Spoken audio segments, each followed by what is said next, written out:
Welcome back. हम continue करते हैं फॉर्म्स ऑफ बिजनेस ऑर्गेनाइजेशन को, जिसका हमने 2 वीडियो पहले बना दी है। प्रीवियस वीडियो में आप चेकआउट करें, एक में था इसका ओवरव्यू, टोटल चैप्टर में क्या क्या कवर करने वाले हैं, और नेक्स्ट था सोल प्रोप्राइटरशिप। जैसे कि उसमें हमने किया था कि उसके अंदर एक इंडिविजुअल पर्सन होता है जो सभी एक्टिविटी को मैनेज करता है, उसके अकॉर्डिंग वर्क करता है। आज हम उसका जो नेक्स्ट फॉर्म्स है बिजनेस ऑर्गेनाइजेशन का नेक्स्ट पार्ट है जॉइंट हिंदू फैमिली बिजनेस, इसको करने जा रहे हैं। जॉइंट हिंदू फैमिली बिजनेस क्या है? ये एक ऐसी बिजनेस फॉर्म है जो सिर्फ और सिर्फ इंडिया में ही पाई जाती है, यानी कि इंडिया में मिलती है। क्योंकि देखो बाकी जो जॉइंट हिंदू फैमिली ऐसे नेम पता चल रहा है कि जहाँ पे क्या है ना कि जो जॉइंट में फैमिली में रहती हो, जिसमें मतलब 3 जो पीढ़ियां हैं वो एक साथ रह रही हो, दादा बेटा और पोता, तो ये चीजें हैं ना ये इंडिया में ही पाई जाती है। इतना भाईचारा, प्रेम, प्यार। हालांकि आज के टाइम की अगर हम बात करें तो ये थोड़ा सा टूट रही है, इतने बहुत रेयर देखने को मिलता है, लेकिन ये हमारी सबसे पुरानी और इंडिया में पाई जाने वाली एक बिजनेस फॉर्म है बिजनेस ऑर्गेनाइजेशन के अंदर। इसके अंदर जो भी गवर्न की जाती है हिंदू सक्सेशन एक्ट 1956 के अंदर भी।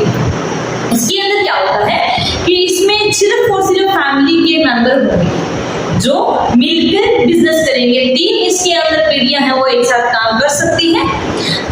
बाकी बाहर का एक्सटर्नल कोई भी पर्सन इसमें इन्वॉल्व नहीं होगा, यानी कि कोई भी फ्रेंड है या कोई भी रिलेटिव है तो वो इसके अंदर नहीं होगा, सिर्फ और सिर्फ फैमिली के मेंबर ही होंगे। एक तो ये चीज होती है। दूसरा इसके अंदर क्या होता है ना कि हमारे पास कुछ ना एस्टेट प्रॉपर्टी होनी चाहिए, यानी कि कुछ ना कुछ उससे नहीं पूर्वजों का कोई भी चीज हो उसको रख के हम बिजनेस करें। ऐसा नहीं है कि आपने फैमिली नहीं मिलकर कुछ चीज को आज परचेज किया उसके बिहाफ पे बिजनेस कर रहे हैं, तो वो इसके अंदर नहीं आता इस फॉर्म के अंदर। इससे जब हम बिजनेस करते हैं तो हमारे पास कोई ना कोई हमारे पूर्वजों की प्रॉपर्टी होनी चाहिए। जैसे अगर कोई एग्रीकल्चर का काम करता है तो हमारे पास हमारे पूर्वजों की मतलब वो जमीन है जिसके ऊपर हम बाकी आगे की पीढ़ियां हैं वो खेती कर रही है, आगे उस बिजनेस को रन आउट कर रही है।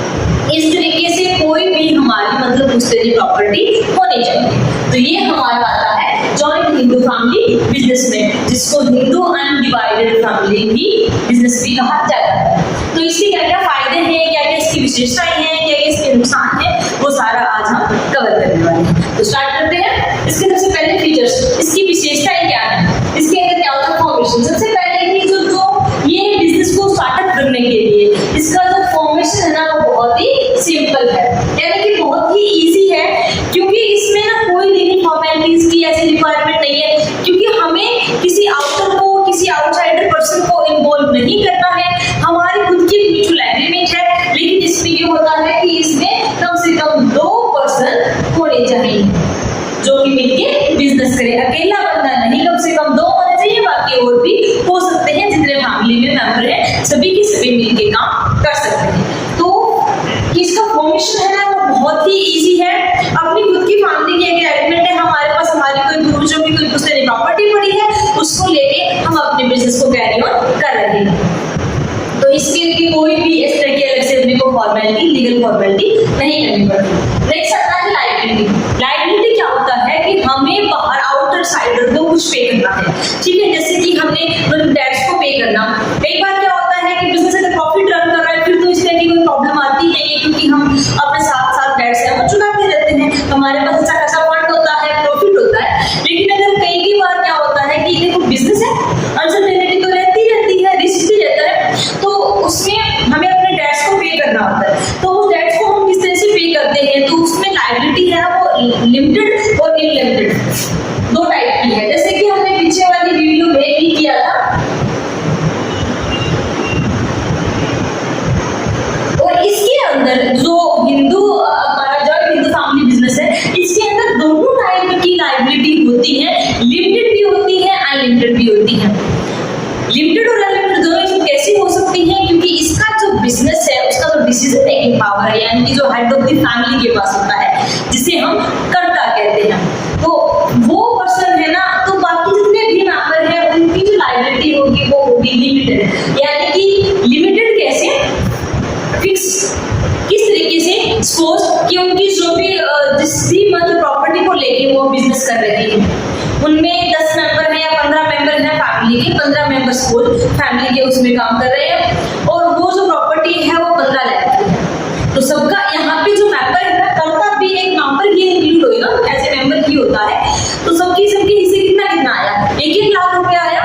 और उसके बाद अगर उनको डेट्स पे करने पड़ जाए, अगर उनको डेट्स पे करने हैं मतलब 17 लाख की तक उनको पेमेंट आगे देनी है, तो बाकी जितने भी मेंबर हैं वो सिर्फ 1 लाख के लिए ही लायबल हैं। वो जितना उनका प्रॉपर्टी में हिस्सा आता है उतना वो पे कर सकते हैं, बाकी के लिए नहीं। लेकिन कर्ता जो होता है, जो मैनेजर इसका होता है, हेड ऑफ द फैमिली, वो फिर कहीं से लाए, अपने खुद की पर्सनल एसेट्स को बेचे या कैसे भी सेटलमेंट करे, उसको वो सेटलमेंट करना ही पड़ता है। तो यहाँ पे उसकी लायबिलिटी क्या होगी, अनलिमिटेड होगी। तो इस बिजनेस के अंदर लायबिलिटी है वो दोनों ही टाइप की होती है, लिमिटेड भी होती है और अनलिमिटेड भी होती है। लिमिटेड होती है फॉर मेंबर्स होती है बिजनेस, एंड अनलिमिटेड होती है कर्ता के लिए, head of the family. Next आता है कंट्रोल। जैसे हमने अभी किया था इसके अंदर, इसमें जो भी हेड है मतलब वो होगा कर्ता। कर्ता कौन होगा, जो हेड ऑफ द फैमिली, जो एल्डेस्ट मेंबर होगा, सबसे बड़ा पर्सन जो होगा फॉर्म का या अपने फैमिली का, तो वो उसका हेड होगा। सारे डिसीजन मेकिंग पावर, कंट्रोल सब कुछ उस पर्सन के हाथ में होता है, उसी के अकॉर्डिंग सब चलते हैं, बोले कि उसी के रूल्स एंड रेगुलेशन चलेंगे, सबको वो गाइड करेंगे। तो यहाँ पे जैसे 3 पर्सन है कि दादा भी उसमें इन्वॉल्वमेंट है, पापा भी है और उसका आगे बेटा है, 3 पर्सन मिलकर काम कर रहे हैं। तो यहाँ पे जो हेड ऑफ द फैमिली होगा वो दादाजी होंगे। तो वो बिजनेस के सारे डिसीजन लेंगे, कैसे काम करना है, किस तरीके से, सारा का सारा कंट्रोल है वो इनके पास है।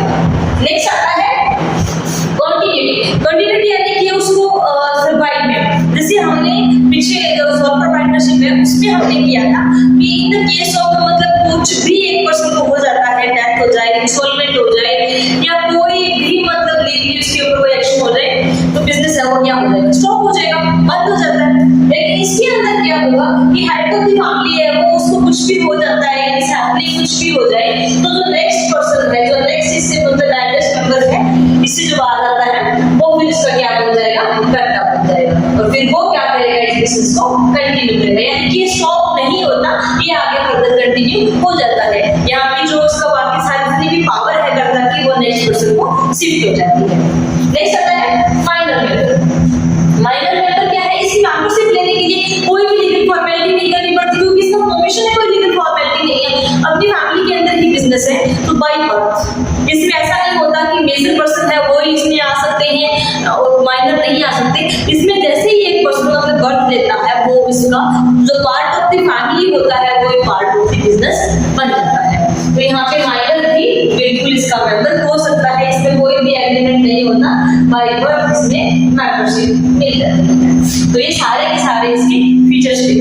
नेक्स्ट इसका करते हैं मेरिट्स और डिमेरिट्स, इसके फायदे और नुकसान की बात करते हैं। मेरिट्स की क्या क्या है, इफेक्टिव कंट्रोल। यहाँ पे क्या होता है कि जो कंट्रोल है ना वो इफेक्टिव होगा, क्योंकि वो किसके पास रहता है, हेड ऑफ द फैमिली जो बड़ा है, जो करता है। तो जो फैमिली है वो मिलके रह रही है, जॉइंट में रह रही है, तो वो वैसे ही अपने बड़े के अकॉर्डिंग चलते हैं कि जिस तरह से बड़े उनके कहते हैं उस हिसाब से वो अपना वर्क करते हैं, उन्हीं के मतलब डिसीजन में या उन्हीं के कंट्रोल में वो काम करते हैं। तो कंट्रोल एक पर्सन के उसी के हाथ में रहेगा, जैसे जैसे वो कहेंगे उसी हिसाब से बाकी सारे लोग हैं वो उस काम को करते जाएंगे। तो कंट्रोल है वो इफेक्टिव होता है, क्योंकि एक पर्सन के हाथ में सबके हाथ, तो बाकी सबको फॉलो करना होता है। नेक्स्ट है कंटिन्यूअस बिजनेस कंसिस्टेंसी। जैसे हमने इसमें किया था कि बिजनेस है वो स्टॉप नहीं होता है, नेक्स्ट पर्सन को शिफ्ट हो जाता है और बिजनेस हमारा कंटिन्यू चलता रहता है। ऐसा नहीं होता कि हेड ऑफ द फैमिली को कुछ भी हो गया हो और हमारा बिजनेस है वो खत्म हो गया हो। नेक्स्ट पर्सन है, नेक्स्ट पर्सन है, नेक्स्ट पर्सन को शिफ्ट होता रहेगा जो भी बड़ा होता है। कई बार हमने ये भी देखा है ना कि जो कुछ भाई मिलके काम करते हैं, बड़े भाई को कुछ हो जाता है तो उसके लिए छोड़ना है ना, फिर वो उस बिजनेस को संभालता है। तो इस तरीके से ये बिजनेस है हमारा मतलब कंटिन्यूटी चला जाता है। Limited liability of members. Members की लायबिलिटीज यहाँ पे लिमिटेड होती है, उनके ऊपर कोई बर्डन नहीं होता, वो अपना फ्री होकर काम करते हैं, जितना उनका प्रॉपर्टी में हिस्सा आता है वो उसी के लिए लायबल है पे करने के लिए। तो उनकी जो पर्सनल एसेट्स हैं वो सारे के सारे सेफ है, तो वो अपना काम को और अच्छे से कर सकते हैं। Increase loyalty. देखो एंड कोऑपरेशन। लॉयल्टी क्या होता है, देखो हम बिजनेस करते हैं तो इसके अंदर जो लॉयल्टी होती है, वफादारी होती है, इसका बहुत इंपॉर्टेंट रोल है। अगर फैमिली के ही बंदे हैं तो वो वैसे ही एक दूसरे से अटैच होते हैं, वैसे ही एक दूसरे से ज्यादा लॉयल होंगे। अगर हम बाहर का कोई भी पर्सन अपॉइंट करते हैं तो वो उसके ऊपर हम जितना जल्दी विश्वास करें उतना हैंड ओवर कर सकते हैं कि नहीं, इस तरह की चीजें आती हैं। लेकिन फैमिली के हम सारे एक साथ रह रहे हैं, एक साथ हम काम कर रहे हैं, तो लॉयल्टी रहती है और आपस में सभी मिलजुल के काम करते हैं और एक पर्सन के अंडर काम करते हैं, एक कंट्रोल में काम करते हैं, तो आपस में का कोऑपरेशन भी बना रहता है, सभी मिलके काम करते रहते हैं, कोऑपरेट करते हैं कि कैसे हम सारे मिलके अपने बिजनेस को और ज्यादा आगे ले जाएं और ग्रोथ दें। जितना अपना बिजनेस ग्रोथ करेगा उतना ही हम सभी ग्रोथ करेंगे, तो सारे मिलके यहाँ पे काम करते हैं। ये सारे इसके डिमेरिट्स हैं। अब इसके इतने फायदे हैं तो कुछ ना कुछ इसके नुकसान भी है। नुकसान इसके क्या है, लिमिटेशन क्या है, लिमिटेड सोर्सेज। लिमिटेड सोर्सेज क्या है कि यहाँ पे जो हमारी पर्सनल प्रॉपर्टी है हम उसी को लेके बिजनेस करते हैं, बाहर की प्रॉपर्टी इसमें नहीं होती, तो रिसोर्सेज हमारे पास क्या हो गई, लिमिटेड हो गई है कि उन्हीं से ही हमें बिजनेस को एक्सपेंड करना है, आगे लेके जाना है। तो ये प्रॉब्लम यहाँ पे है वो फेस की जाती है कि रिसोर्सेज है वो बहुत लिमिटेड है। अनलिमिटेड लाइबिलिटी करता के ऊपर हमेशा एक बर्डन रहता है, उसके पास मैनेजिंग पावर है, उसके पास कंट्रोलिंग पावर है, डिसीजन मेकिंग पावर है, हर तरीके की सारी फैमिली को संभाल के रखना है। तो यहाँ पे देखिए तो उसके ऊपर कितना बर्डन होता है, बिजनेस को देखना, सारे मेंबर का आपस में कॉन्फ्लिक्ट ना हो जाए, ये चीज भी देखना, और उसके ऊपर से उसकी लायबिलिटी है वो अनलिमिटेड है। अगर कभी भी टैक्स चुकाने पड़े तो उसको अपनी पर्सनल प्रॉपर्टी, पर्सनल एसेट्स में भी उसको पे आउट करना पड़ेगा, तो ये उसके ऊपर हमेशा बर्डन रहता है। डोमिनेंस ऑफ करता है, अब एक ही पर्सन है उसी हिसाब से करता है, तो उसकी डोमिनेंसी रहती है कि जैसा वो कहता है उसी हिसाब से करो। कई बार मतलब उसके जो विचार होते हैं या ओपिनियन होते हैं, आप जैसे कि दादा जैसे भी चीजों को संभाल रहे हैं, लेकिन कई बार ऐसा होता है कि जो न्यू जनरेशन है वो कुछ एक नया करना चाहती है, लेकिन वो अपने उसी चीज के ऊपर अड़े कि नहीं हम अपना ये चलते रहेंगे, हमारे पुराने टाइम से चलता आ रहा है, हम इसी चीज को ही फॉलो करेंगे, तो यहाँ पे प्रॉब्लम हो सकती है। या फिर वो अपने डोमिनेंस के ऊपर कि नहीं ऐसा ही करना पड़ेगा, अब वो डिसीजन मेकिंग उनके पास है, सारी चीजें उनके पास है, कंट्रोलिंग की तो सारी चलेगी उन्हीं की, उनकी डोमिनेंसी है वो बहुत ज्यादा हाई हो जाती है। लिमिटेड मैनेजमेंट स्किल, और इसका रिजल्ट क्या होता है, ज्यादा डोमिनेंसी होते हैं तो उसका अगर आपस में कंफ्लिक्ट ज्यादा हो जाए, मैं उस पे एग्री ना हूं, तो बिजनेस है वो टूट भी सकता है, परिवार में वो टूट सकते हैं। आजकल तभी हम देखते हैं कि बहुत रेयर में जो फैमिली है वो देखने को मिलती है, क्योंकि लोग एक जैसे नहीं एग्री होते हैं, उसी चीज को लेके नहीं चलते, हर कोई अपने स्वतंत्र लाइफ चाहता है कि नहीं मैं जैसा करूं वैसा हो जाए, तो आपस में थोट विचार से वो नहीं मिलते, थोट विचार नहीं मिलेंगे तो फिर सब अपना अलग अलग कर लेते हैं। ये भी इसका कारण है कि उसके अलग अलग यूनिट्स में डिवाइड भी हो जाता है।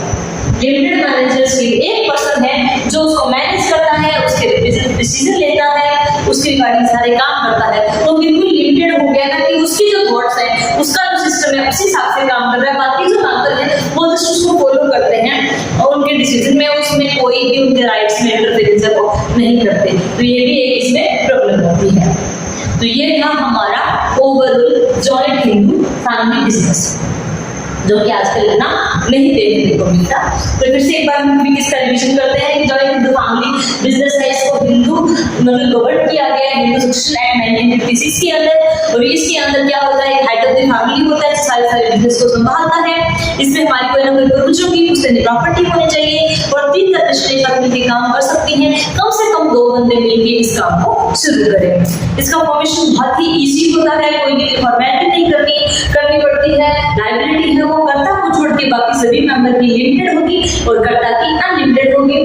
कंट्रोल सारा का सारा कर्ता का, हेड ऑफ द फैमिली का, उसके हाथ में होता है डिसीजन मेकिंग पावर, उसके लिए बाकी कोई इसमें इंटरफेरेंस है वो नहीं करता। कंटिन्यूटी बनी रहती है, अगर कर्ता को कुछ भी हो जाता है, कुछ भी मिसहैपनिंग होती है, तो बाकी जो नेक्स्ट अदर पर्सन है वो उसको संभाल लेगा, तो बिजनेस से वो स्टॉप नहीं होता। माइनर मेंबर भी इसका मतलब पर्सन है वो भी इसमें मेंबर बन सकता है। बाय बर्थ इसकी मेंबरशिप आ जाती है, कोई अलग से एग्रीमेंट नहीं करना पड़ता, कोई फॉर्मेलिटी नहीं करनी पड़ती। जो भी इसमें बाकी कर्ता को छोड़ के बाकी जितने भी लोग इसमें इन्वॉल्व होते हैं उसको वो पार्टनर कहा जाता है। नेक्स्ट इसके मैरिट आते हैं, इफेक्टिव कंट्रोल है, कर्ता के द्वारा डिसीजन लिए जाते हैं, तो सभी चीजों को देखा जाता है, मैनेज किया जाता है, तो कंट्रोल है पूरा इफेक्टिव रहता है, बाकी बस पर्सन को सिर्फ उसे फॉलो करना होता है, और बिजनेस है वो कंटिन्यूस होता रहता है, इसमें कोई स्टॉप नहीं लगता। लिमिटेड लायबिलिटी होती है बाकी मेंबर्स की, तो उनकी कोई बर्डन नहीं होता, उनकी पर्सनल प्रॉपर्टी का कोई भी नुकसान नहीं होता, और आपस में लॉयल्टी रहती है, क्योंकि एक फैमिली के ही पर्सन है तो एक दूसरे के प्रति लॉयल भी होंगे, कोऑपरेशन से भी भी काम करेंगे, क्योंकि सभी को ही मिलकर अपने बिजनेस को आगे ग्रो करना है, आगे लेके जाना है। उसी के साथ कुछ डिमेरिट्स भी हैं, रिसोर्सेज है वो लिमिटेड से हैं, क्योंकि इसमें जो हमारे पुस्तक जो नेशनल प्रॉपर्टी है हम उसी को ही लेके आगे बिजनेस कर रहे हैं, तो यहाँ पर रिसोर्सेज लिमिटेड की हमें प्रॉब्लम फेस करनी पड़ती है। जो करता है उसकी लायबिलिटी है वो अनलिमिटेड होती है, जितनी उसके पास पावर है उसके साथ साथ नुकसान भी इतना बड़ा है कि उसको जो डेट्स हैं वो मतलब अपनी पर्सनल प्रॉपर्टी से भी पे आउट करने पड़ सकते हैं, उसकी अनलिमिटेड लायबिलिटी होती है। कई बार करता है डोमिनेंसी भी हो जाती है, उससे वो इतना ज्यादा हावी हो जाए बाकी मेंबर्स के ऊपर, या उनकी सुने ही ना, या उन चीजों को ध्यान में ना रखे, तो बिजनेस है वो खत्म होने के, यूनिट्स में बढ़ने के भी चांसेस हो जाते हैं। और जो मैनेजर स्किल है वो एक ही पर्सन है वो ही ले रहा है, जो एल्डर पर्सन है वो लेके आ रहा है, तो वो थोड़ी सी लिमिटेड हो जाती है। सभी लोग मिलके करें तो वो थोड़ा सा वेरिएबल हो जाता है। तो यही सारे के सारे कारण हैं कि आज ये जो हमारा बिजनेस है वो डिक्लाइनिंग स्टेज के ऊपर है, बहुत ही कम देखने को मिलता है। क्योंकि इसमें क्या होएगा, क्योंकि नंबर ऑफ द फैमिली के मेंबर्स हैं वो डिमिनिशिंग होते जा रहे हैं, मतलब फैमिली टूट रही है, तो ऑटोमेटिकली फिर ये जो हमारा फैमिली बिजनेस है वो कैसे चल सकता है। तो आज के लिए इतना ही। इसके साथ आपकी दो जो फॉर्म्स ऑफ बिजनेस ऑर्गेनाइजेशन है वो कंप्लीट होती हैं, एक सॉल प्रोप्राइटरशिप की, एक जॉइंट इनटू फैमिली। अगर आपको वीडियो अच्छी लगी हो तो इसको शेयर करें, लाइक करें और चैनल को सब्सक्राइब भी करें और अपने दोस्तों के साथ शेयर करें। इसमें आपको कंटिन्यूसली चीजें हैं वो step to step according to NCERT book है वो देखने को मिलेगा। बिल्कुल जो कॉमर्स के बच्चे हैं जो अभी रिसेंटली 10th पास आउट करके नए इसमें स्टेप में आए, तो आपके लिए बहुत ही ईजी सब कुछ होने वाला है, आपको और कहीं जाने की जरूरत नहीं पड़ेगी, बिल्कुल स्टेप टू स्टेप सारी चीजों को यहाँ पे कवर किया जाएगा। तो आज के लिए इतना ही। Thanks for watching.